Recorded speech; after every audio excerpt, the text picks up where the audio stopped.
Welcome back, everybody, to C&S Corvettes in Sarasota, Florida. I'm your Corvette buddy, Lyle, here to talk to you about more interesting and exciting Corvette stuff. Today's episode is particularly exciting because I know a lot of you have been waiting for it. This is my follow-up video to the original one I did a few months ago about the LS7 in the C6 Z06. Now, last time I had interviewed Paul Kerner at Carlisle, who is GM's lead tech, and he told me all these different things about the engine and this, that, and the other, and I reported them directly to you the way they were explained to me. And a lot of you had opposing viewpoints and opposing experiences that you left in the comments, so I've been promising to get opposing or at least a different point of view on the LS7. Well, thankfully, one of the viewers that we have on this channel is someone who used to be very, very high up in GM. Now, I cannot talk about his name at his request, but we're just gonna call him Duntov, okay? That's his code name. But I spent about 2 hours on the phone with him recently talking about the LS7 and the various ideas and things he had on what went down with those engines, especially the early ones.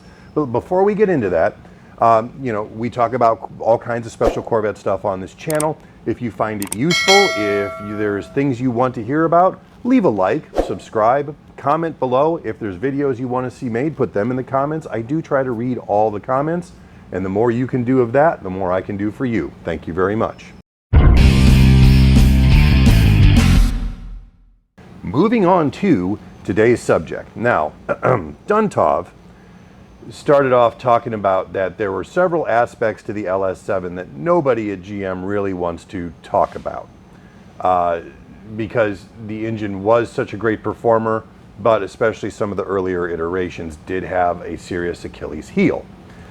According to him, the 2006 to 2008 dry sump oiling system, which is different than the one they used in 09 to now, was designed to work properly up to and including one lateral G. Meaning, you got the car in a tight corner at speed and you have one full G going, that system will still continue to oil your engine. Unfortunately, the Z06 was so competent, if you put sticky tires on it and you went and drove it at a track like Sebring and really pushed the car, you would be getting well over 1G in cornering, like a lot more than 1G in cornering. And GM was killing motors in testing. But at that point, the design had already been refined and GM made the decision that that's good enough for what most people are going to use it for. And unfortunately, they put out the 06, 07, and 08 knowing that if you used that car as it was being marketed to be used, there was a very good chance you were going to blow it up. There's nothing that can be done about that now. They're not willing to do anything about that now, but this is from someone who was involved, at least in the periphery of this program. So fast forward a little bit to 2008, 7 and 8, when they were developing the LS3 engine, they went with a wet sump on that, and what they were finding at the track was that at the limit, it was doing just fine. It was able to corner at above 1G with race tires on it with no problem, where the 06 to 08 Z06 could have a real issue with the LS7. So what they did was in 2009, they actually changed the tank. So here's a picture of the original tank that they used in 06 and 08.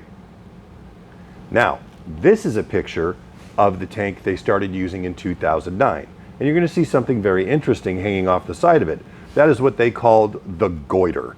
It was basically a small auxiliary tank added to give an extra 2.5 quarts of oil capacity, and that allowed the dry sump system to function well above 1G as they had originally wanted it to, even in track conditions. So his thing is, if you are going to buy one of these earlier cars and you plan on driving it at any kind of performance level, he would recommend at a minimum upgrading to the 2009 and up tank. And you can still get those. I believe they're still available from GM. If not, salvage places like myself or a few other guys I know may have them for you. But that would be his recommendation at a minimum. He also said that turbocharging, supercharging, or adding nitrous to the LS7 is a very, very, very bad idea. The hypereutetic pistons that they used in the LS7, basically meaning that they were infused with silicone for hardness when they were made, do not respond well to those types of performance add-ons. They had a piston slap problem, and it is only exacerbated if you add those things to it, and you will kill the car.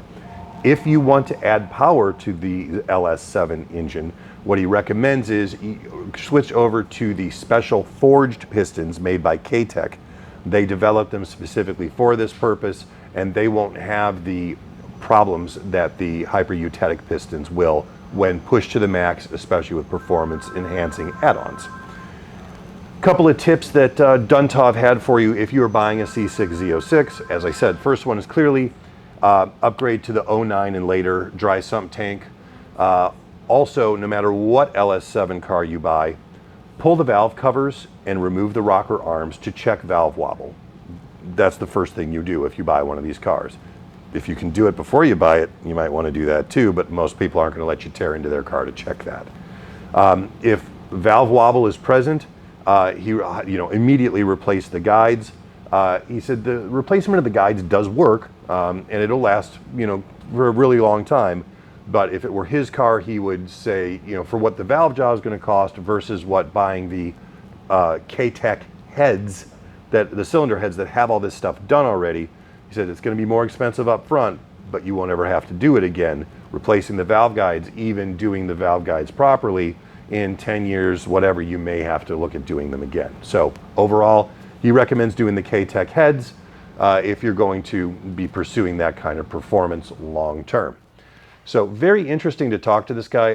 There are other things he told me that I can't really go into because I don't want to get too specific and run the risk of him being identified. He is helping, he's not helping me, and I want to stress that. He is helping you by putting this information out there to make you a more informed buyer, a more informed owner, so that you can avoid some of the pitfalls specifically with the LS7 early design.